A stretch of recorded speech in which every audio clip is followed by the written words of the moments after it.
today. Good morning. I'm Tracy Gardner, the Global Marketing Director at VLink Inc., and your host today for our tech webinar series. We certainly appreciate you being here today. We know your time's valuable, so we'll try to make it exciting for you. Stick around the whole time. The name of the webinar is Your Company Ready for Next Gen Cyber Threats, Key Strategies to Get Ahead and Safeguarding Your Corporate Assets. We all heard about that major cybersecurity company this past summer, the outage they had that resulted in some major airlines and other companies being affected. Well, today we're going to discuss whether your cybersecurity can keep up with today's evolving threats. We're going to look at things like how cyber threats are evolving with AI tech, what recent global outages like the one I just mentioned and failures are teaching us, and best practices for protecting sensitive data in an AI-driven world. We're really excited about our panelists. Chris Loehr, Executive Vice President and Chief Tech Officer at Solis Security, who is a sought-after cybersecurity expert, joins us. Chris founded the cybersecurity think tank. Very pumped to have Chris with us today. Also on hand is Gabe Martinez, a strategist in the tech world who has worked with large Fortune 250 clients, especially in fintech and healthcare. And he joins us in the discussion as well. Welcome to both of you. Thanks for joining us today. Thanks for having me. You're welcome. Yeah, thank you. Well, Chris, let's get started with you. Talk about the outage this summer. It really highlights, we'll mention the name of the company, CrowdStrike, big security company, probably one of your competitors, but it highlights the reality that even the most sophisticated organizations really are vulnerable. Yeah, the CrowdStrike outage is kind of interesting because it was self-induced, right? So it wasn't triggered by someone trying to attack them. It was in an effort for them to get updates out to their clients as quickly as possible, or the users of CrowdStrike to get those updates out as quick as possible. And in the spirit of security, the unfortunate side is that the update that went out is what caused issues and caused systems to go into a state where it couldn't just simply be rebooted and be fixed. It took a number of different steps to get those systems back online. And really, I mean, something similar happened years ago with McAfee. But times have changed. Back then, almost everybody worked in an office building. So when you had these issues, you had IT people that were able to walk around and do those steps. Well, with people so spread out and distributed, it made this situation worse. But what it really emphasized was the fact that you have a very prominent company here, CrowdStrike, that sent this update out, and they had very large customers who had critical services, in the fact of airlines, that it basically halted those services while number one is they were trying to figure out how to fix the issue, and number two, then fixing the issue once they knew how. So it's one of those things. It's that tough balance now where you're trying to be as quick as possible to update and to respond from a security perspective so you don't get attacked, but there are things that you can do to cause yourself disruption without being attacked. And so that's just a good example. But you still handle those steps. And when we continue to talk about that a little bit later is, even though it's self-induced, you're still going to handle it the same way as if you had an attack, because it still has those same elements. It's just, you just did it to yourself versus somebody else, an adversary. Absolutely. And I think it gives us all pause to think, are we doing the right things at our companies to ensure that something like that doesn't happen? I wanted to, before we continue real quick, Chris, and Gabe too, we ran a poll last week on LinkedIn asking people, which cybersecurity measure do you believe is the most critical for protecting your organization? And I want to show you the results real quick on the screen there. Multi-factor authentication was 34% of people thought that was the reason. Endpoint detection and response was 36%. Network security, 15%, and phishing prevention, 15%. Tell me what you think of those results, Chris. Did they surprise you at all? Are they accurate? Are these the things people should be concerned about? Well, these are the main things that people should be concerned about, right? So it's kind of somewhat of a trick question because all are equally important. So, I'm not surprised by the responses.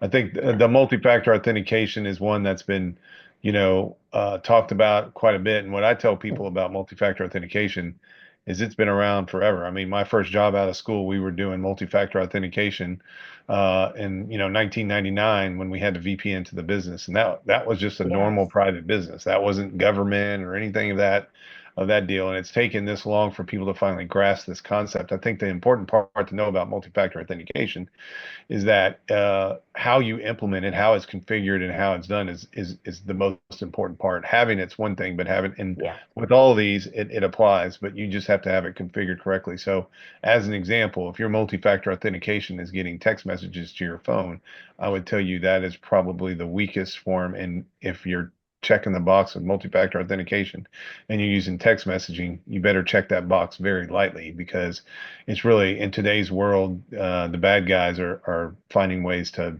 take advantage of that. But yeah, I mean, all these things, I mean, from an insurance perspective, this is for the most part, with the exception they want good backups, immutable backups on there, but this is what insurance carriers are looking for you to have at a minimum as well. Absolutely.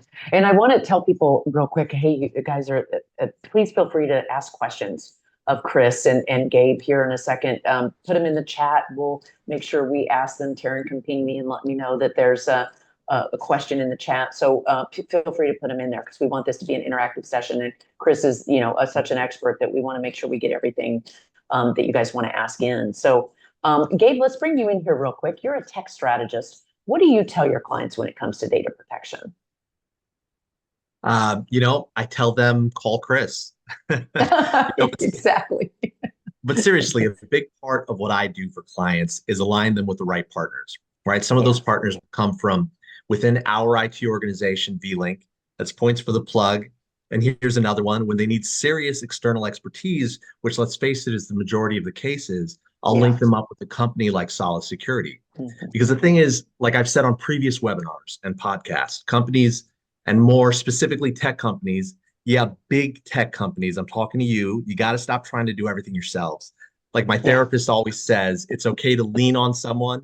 Then we go immediately into song and shout positive affirmations and talk about my childhood. But you don't have to do that. Just call Chris. Teaming up with companies that solely focus on security, Tracy, rather than content or SaaS or sassy content, is always going to be the option, right? Will there be mistakes made, like in the CrowdStrike case? Sure, but strategists suggest that they call companies like Solid Security, and statistics also suggest that their data is about 90% safer in the hands of a cybersecurity firm than it is from within.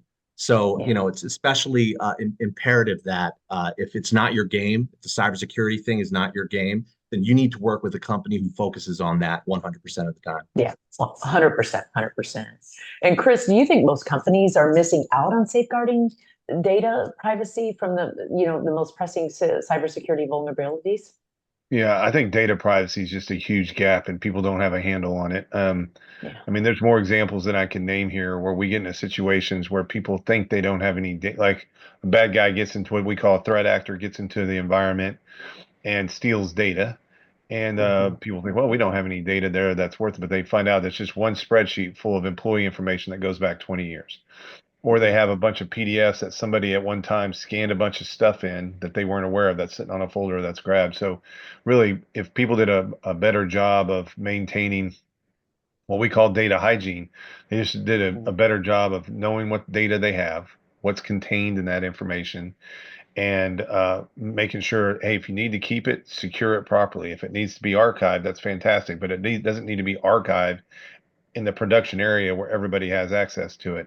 So there's just a number of different things from a data security perspective that you need to do. And then there's also the space in data security solutions has improved greatly, especially for small companies. So you could argue, 5 to 10 years ago, most of the solutions out there were targeted to enterprise, and so they just didn't make sense for small companies. They couldn't afford them, and to try to maintain them was nearly impossible. But there has a lot of solutions that come out that allow you to secure your data and make it easy for people to, like, encrypt your data, and then people that need access to it can decrypt it, and once they're done, it re-encrypts it. So if somebody does take that data that it doesn't belong to, it's a bunch of gibberish to them. So I mean, most of the time, go ahead.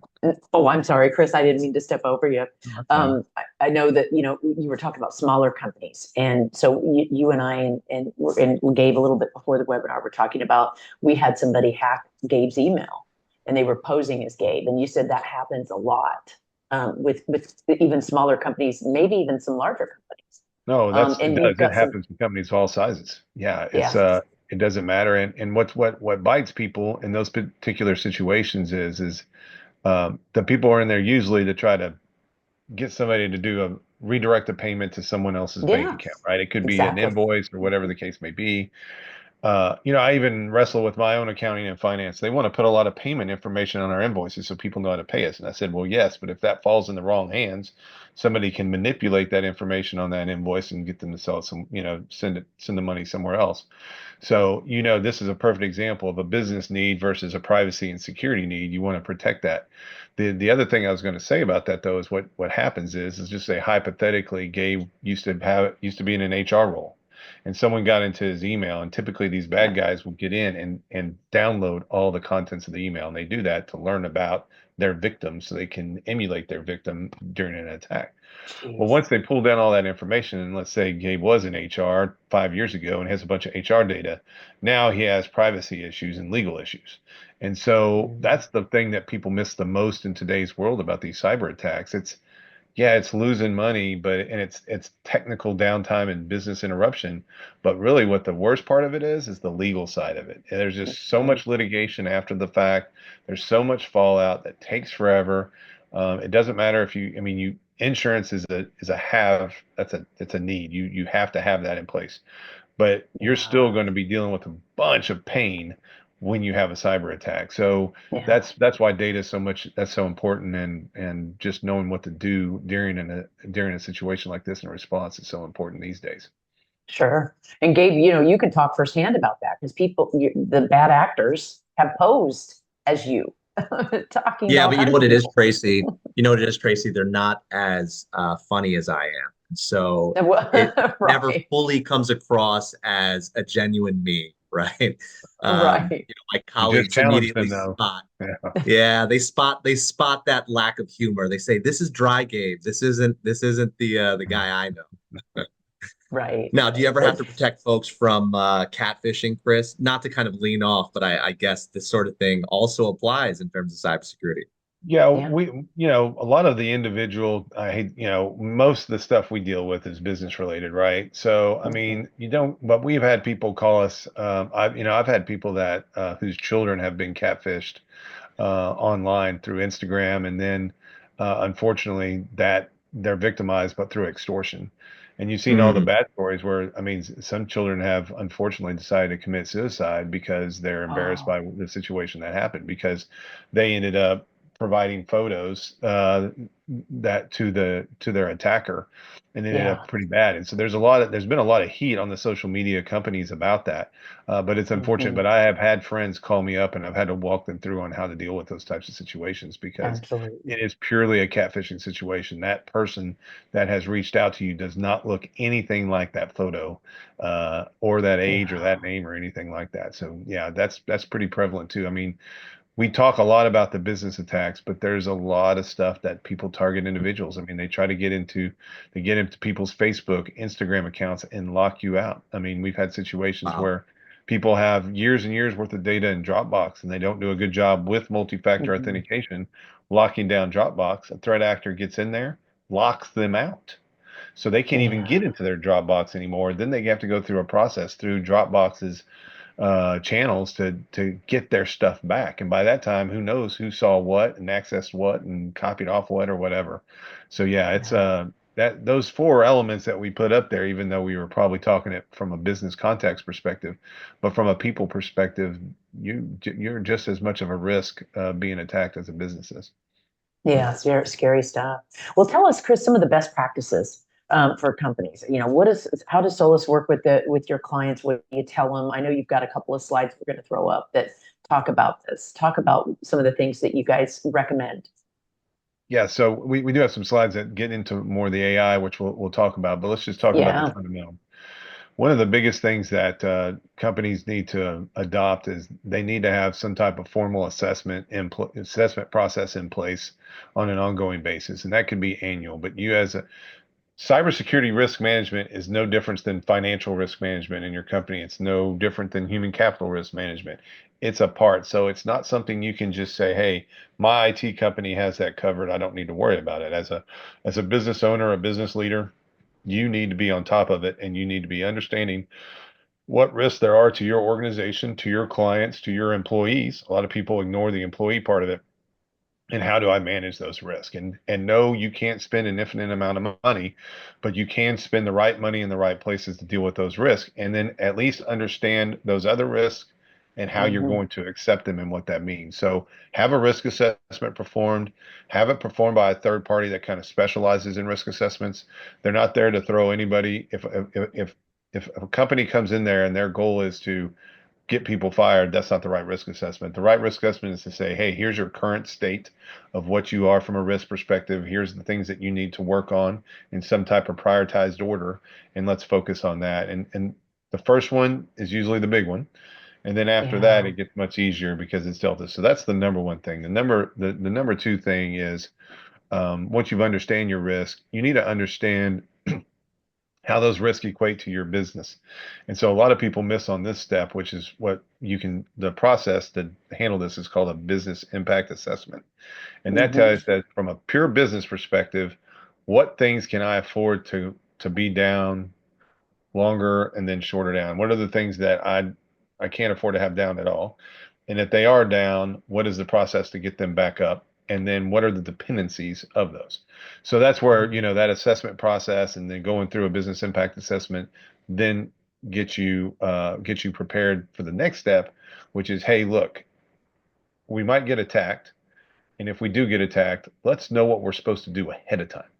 Like most that, Mhm. we work thousands of cases a year of people that call us or we get involved in instant response. And the vast majority of them have absolutely no idea what they're supposed to do. So they're learning on the fly. They're being surprised. Emotions get put into place, and that can derail things very, very quickly. So having a good plan, running through that plan and testing that plan. Like you said, you're in Naples. And I would say when you get attacked by a hurricane and you're down as a result of a hurricane, people have much more respect for that, much more patience with that, and a lot more empathy towards you for that. When you get attacked and you're down because of a cyber attack and your clients, you can't deliver services to your clients or products or whatever the case is, there's not a lot of empathy at all for None. that. Maybe the Right. only people that would have empathy that have been through it before you, but everybody says, hey, that was preventable. You could have handled that Yeah. better, and they're going to hold you to it. So that's the big difference between those two. So true. You know. So true. When I look at this and I look at like point number two, and I'd say hackers adopting AI at a pace that rivals and surpasses mature enterprise tech teams. That's really frightening. Well, yeah, here's the deal with AI is there's so many different implementations of it and how it can be used. So there are some AI tools out there that are geared towards the use by criminals, by cyber criminals. And they're not very robust, but they do help. I think where we're seeing where these AI tools are helping cyber criminals is their ability to take advantage of a situation more quickly. So there's something called a 0 day out there, which means there's a piece of software or something out there that there's a vulnerability that there's not a fix for, and it's just announced, and it's a race to get that fix. So sometimes a vendor of that will have an update. Sometimes they will have some instructions for you to perform, or sometimes you might just have to disable that or turn that off until something gets fixed. So it used to be a year or a year or so ago it would take maybe a few days or maybe even a couple of weeks before we would start to see threat actors attack that vulnerability and take advantage of to hack people. Well, in recent times, we've seen some 0 days get announced, and there are attacks already aimed at that within 21 minutes. So I have a feeling that AI Wow. tools are Wow. helping these criminals come up with ways to quickly learn about, reverse engineer these vulnerabilities, and then use that to then launch an attack against those victims. So that's where it is. And then you were talking about impersonation and about Gabe, and we have Yeah. seen and we've seen very recent where people are imitating the voices of people. So they collect voice information. It Jeez. could be off content off the internet. They run that through AI. AI creates basically a mimicked version of that voice, and they can easily target people and fool people into believing that whomever on the other side of the phone is who they are. So Yeah. kind of crazy. And we've It, even seen it an is. example, KnowBe4 they thought they were hiring an employee that was a domestic employee, and come to find out it was actually a North Korean national. And they Oh, were able to, and that's a published report, and they've owned up to it, and they're wow. actually educating people on how to avoid that. But It's a it's a use reality case. that, It's yeah, a it good is. use case. And they're a And, security company. I mean, they yeah, teach this, and they wow. actually hired somebody that was And they a got North hacked. Well, Korean. that's good. I mean, at least they admitted it. Came out. Hey, transparency is a good thing. Gabe, any And I, thoughts on all the things that Chris has said? I know he's got another couple of slides that we want to get to, but I just wanted to bring you in here. We don't mean to ignore you. Yeah, no, no, yeah, no, that's fine. Because I think the answer is always call Chris, right? Yeah. Because Right. honestly, right? Because if you're a large, enterprise company, what happens at that scale is you think you have a strong tech team, you think you have all of these measures in place, and you can handle all of this yourselves, right? But you mistaken your tech capability for expertise, right? And your Mhm. best bet is always calling and working with teams like Solis Security, just to Mhm. prevent these situations because they're going to be able to handle AI threats, particularly AI threats now much faster than we can. We can have all of these measures in place, but if you don't have a strong team behind you, you can't act fast enough to actually deal with these newer situations that we're all running into. Yeah. And Chris, I see on your next slide, we'll bring it up. We talk about threat actors a lot. In the cybersecurity world, threat actors are the cyber criminals, correct? And yeah, the AI they're using to automate. How has AI kind of changed the game? You talked about it a little bit, but talk yeah. about it a We little talked. bit more. Yeah, we talked about it. I think the bottom one, the bottom line there is, with threat actors and AI. And we'll get into like when we're a business and we're adopting AI for our business, we have to think about the risks that use of AI from data security, data privacy, all those types of things. For a cyber criminal, they don't have to worry about any of that stuff. So for Right. them, when they use AI, it's all reward and no risk. So they're more than Mm, willing to jump in and experiment and start using these tools. And the other thing about it is what a lot of people don't realize, because if you're not living it day to day, it's hard to, is that these threat actors are not individuals. I tell people these aren't teenagers in their grandparents' yeah. garage hacking people. Right. There's organized elements behind these groups, and these people have policies, they have procedures, they have infrastructure, they have ways. So these attackers are leveraging this, and this is that third bullet point there where it talks about ransomware as a service platform is a great example. Is all they're Mhm. doing is they're saying, hey, look, it's almost like you're like an independent consultant, but you're working for a third party, or you're a franchisee. You're opening a store, but you're leveraging the corporation's infrastructure, services, Right. applications, and everything to do your attack. And then on the back end, the organization gets the big cut of it. So that's how this process works. So I always tell people it's again, it's the highest reward, lowest risk crime out there. It's very tough to Yeah. get caught. If you get caught, what are they going to do to you? Are they going to extradite you? Are they then going to convict you? I mean, there's all thousand steps. And then usually these guys, even today's world where you see the guys that actually get caught, they may get 5 years and some restitution. You're like, wow, man, they cause much more pain and agony and they deserve more time than that. But that's just the way the law is. So that's Yeah. what it is. And I think, again, just to talk about the second bullet point to kind of go a little bit out of order here is the AI it's my belief it's making it easier for these threat actors to get around a lot of the security solutions and controls that are in place. And so that's why it's tough. I always tell people, hey, when you're investing in a security solution, the most you want to do is 3 years because a lot can change in 3 years and you don't want to be Yeah. stuck 5 years. Or I've even seen people do 10-year agreements for solutions. And the unfortunate side is a lot of times these solutions don't keep up with what's going on out there in the threat world. And so that's why Yeah. you got to stay on top of things. So that's AI is presented. The AI is just it's not in itself something. It is more of it's more accelerated the things that people have already done and just giving them Sure. the ability to do things more quickly. Absolutely. Well, I know we only have a couple minutes left. If anybody has any questions, put them in the chat. We'd love to answer your questions. Chris is here, Gabe's here.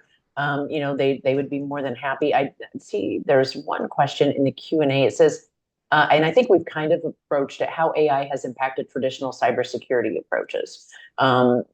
We've kind of talked about that, right? AI has affected it in many ways. Yeah, I think the big thing is that, and this is what I tell people, and I know we started this session off with the CrowdStrike thing is as a company you have to be willing to make changes more quickly or to put fixes in. So most of the firewall companies in the recent few years have all had some big vulnerability that they've had to address very quickly.